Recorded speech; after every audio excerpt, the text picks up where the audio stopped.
नमस्कार माऊली भक्तांनो, माझ्या भक्तिसागर या चॅनलवर आपले मनापासून स्वागत आहे. गजानन महाराजांच्या कृपेने तुमच्या सर्व चांगल्या इच्छा पूर्ण होऊ हीच महाराजांचरणी प्रार्थना. आज आपण आपल्या गजानन महाराजांचा अनुभव ऐकणार आहोत. वैद्यराज, नागराज आणि महाराज श्री संजय देशमुख राहणार नागपूर या भक्ताचा अनुभव आज आपण ऐकणार आहोत. तो अनुभव ऐकण्यापूर्वी तुम्ही माझ्या चॅनलवरती नवीन असाल तर सबस्क्राईब करा आणि हो, व्हिडिओ आवडल्यास लाईक करा आणि कमेंट्समध्ये जय गजानन गणगण गणात बोते कमेंट्स करा. जय गजानन. मी प्रवचनकार संजय देशमुख. माझा प्रवचनाचा विषय असतो मोरया अर्थात श्री गणेश. या विषयावर प्रवचन करण्यासाठी माझं रक्षण केलं संत शिरोमणी गजानन महाराजांनी. मी असं म्हणतो याचं कारण माझ्या आईला माझं संगोपन करताना वेळोवेळी गजानन महाराजांचा भक्कम आधार मिळाला नसता तर मी आजचा दिवस पाहू शकलो नसतो.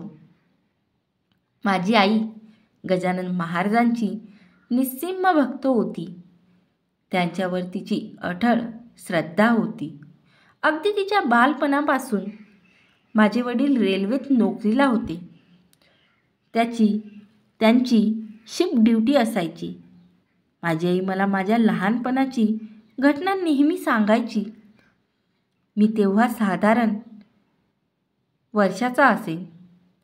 आम्ही तेव्हा चंद्रपूर येथे राहत होतो. एक दिवस माझी तब्येत बिघडली. जुलाब व्हायला लागला. आईने घरच्यांना म्हटलं पुन्हा डॉक्टरांना बोलवायला हवं, पण घरच्यांनी तिच्याकडे लक्षच दिलं नाही. खरं तर आम्ही एकत्र कुटुंब पद्धतीने असल्याने घरी बरेच लोक होते, पण आईकडे पाहण्याची सासरच्यांची दृष्टी म्हणावी इतकी सहानुभूतीपूर्ण नव्हती आणि वडील ड्युटीवर गेले होते. अशात संध्याकाळ झाली, पण लक्षणं काही घरगुती उपायांनी ठीक होईना. आई पुन्हा म्हणून पाहिलं, पण घरच्यांनी आईच्या म्हणण्याकडे दुर्लक्ष करून आम्हाला मूल झालं नाहीत का, आम्ही वाढवलीत ना त्यांना, एखादी गुटी दे, होईल ते ठीक, असं म्हणून आईचं म्हणणं उडवून लावलं. रात्र झाली. थोड्या वेळात सगळीकडे निजानीज झाली. आई मला मांडीवर घेऊन एकटी जागी होती.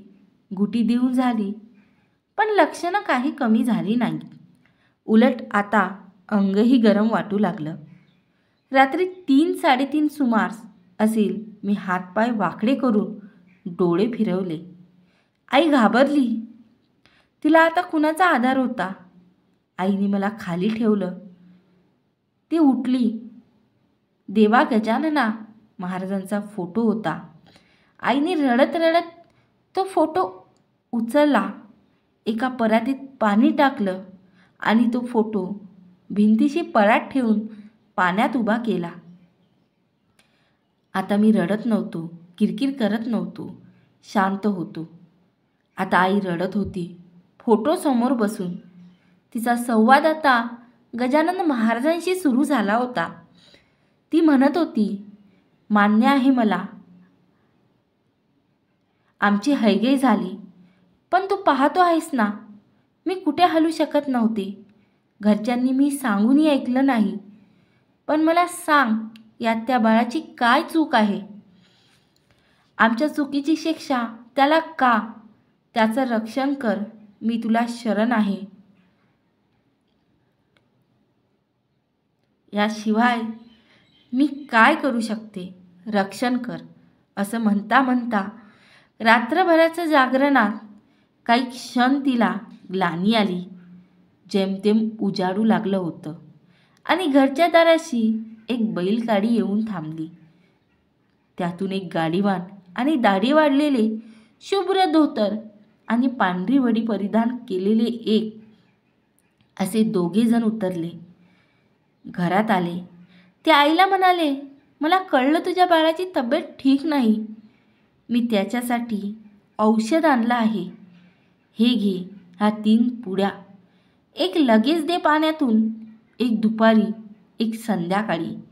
बरं वाटेल तुझ्या बाळाला, असं म्हणून ते जाऊ लागले. आईला वाटलं ह्यांना निदान रुपया तरी द्यावा. त्या काळी खूप किंमत होती रुपयाला. आईने शोध सुरू केला, पण सहजपणे रुपया काही सापडला नाही. ते वैद्यराज म्हणाले, हे बघ, मला काहीही नको. तुझं पोरगं बरं झालं की पाठवून दे 1 रुपया. ते लगेच निघाले आणि बैलाच्या गळ्यातील घुंगरांचा आवाज दूर दूर गेला. आईने मला लगेच एक पुडी दिली आणि मला काहीच मिनिटांत स्वस्त झोप लागली. उरलेल्या 2 पुड्यांनी मला पूर्ण तंदुरुस्त केलं. सकाळ झाली, सूर्य वर आला. घरातल्यांना जाग आली. आईला प्रश्न पडला होता, ते वैद्यराज आले कसे? घरच्यांनी कुणाला सांगण्याची शक्यता नव्हतीच. तरीही आईने सर्वांना विचारलं की त्यांनी कुणाला निरोप दिला होता का? नव्हताच दिला. शेजारच्यांना फारसं माहीत नव्हतं. तरीही आईने आजूबाजूला विचारलं. वडील घरी आल्यानंतर त्यांनाही विचारलं. तेव्हा फोन नव्हतेच, त्यामुळे बाकी कुणाला काही कल्पनाच नव्हती. कुणीही कुणाला सांगितलं नव्हतंच. मग ते कोण होते?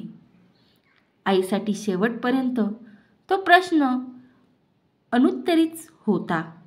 आईने फोटो पुसून जागेवर ठेवला, पण तेव्हापासून खाली 2 इंच फ्रेम रंग जाऊन वेगळी दिसू लागली आणि आई त्या फ्रेमकडे पाहून तिच्या अनुत्तरीचं प्रश्नाचं उत्तर शोधत राहिली. पुढे 6 महिन्यांनी वडिलांची बदली देवळाली, नाशिक इथे झाली.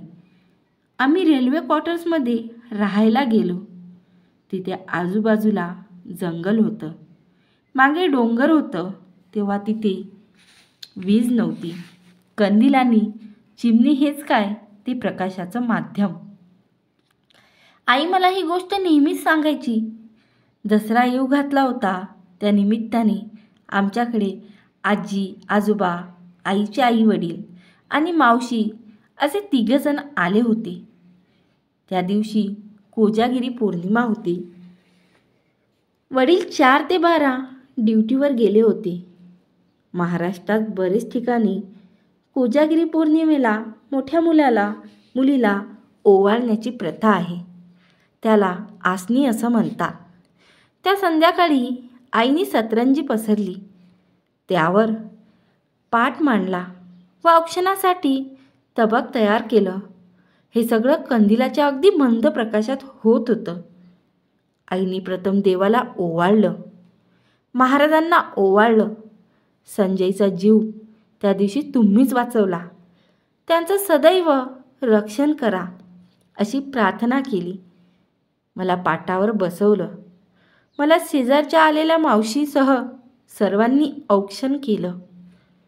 औक्षणाचं काम पूर्ण होताच आईने तबक देवासमोर ठेवला आणि मला पाटावरून उचललं.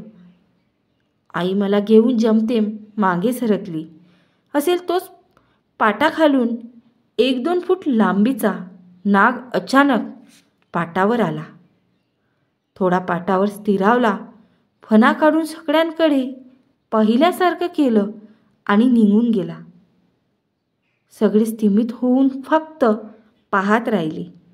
नंतर कंदील घेऊन शोधाशोध केली, पण तो कुठेही दिसला नाही. सगळे धास्तावल्यासारखे झाले.